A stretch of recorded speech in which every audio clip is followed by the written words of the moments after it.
भरवा चाहियो देवघरवा नहीं नजर अबोगे कुछ दिन अपना बिहार में। सुने गेला भरवा चाहियो देवघरवा नहीं नजर अबोगे कुछ दिन अपना बिहार में। आगे भार सावन गंजवा पी के सूतल रहबोगे पगली बाबा के दरबार में। आगे भार सावन गंजवा पी के सूतल रहबोगे पगली बाबा के दरबार में।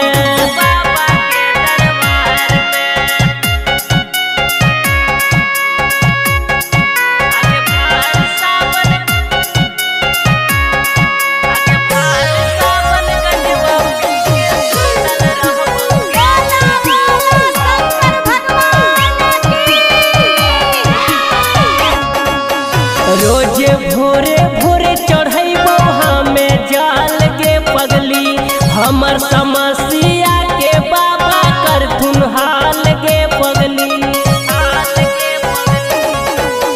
रोजे भोरे भोरे चढ़ैबो हमें जाल के पगली हमर समस्या के बाबा करथुन हाल के पगली। करी है ना फोनमा एगे हमर सोनमा बोनाए रहिया गे तू हमर इंतजार में। करी है ना फोनमा एगे हमर सोनमा बोनाए रहिया गे तू हमर इंतजार में। आगे भार सावन गंजवा पी के सूतल रहबोगे पगली बाबा के दरबार में। आगे भार सावन गंजवा पी के सूतल रहबोगे पगली बाबा के दरबार में।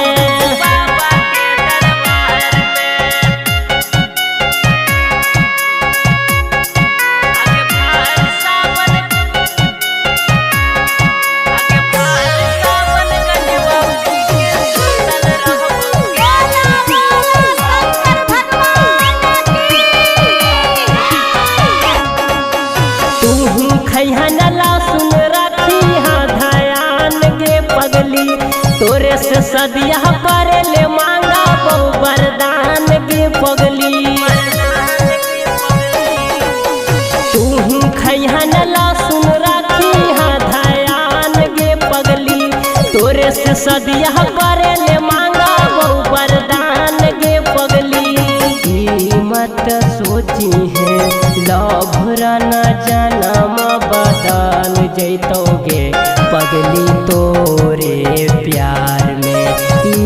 मत सोची है लभरा न जनम बदल जैतोगे पगली तोरे प्यार में। आगे भार सावन गंजवा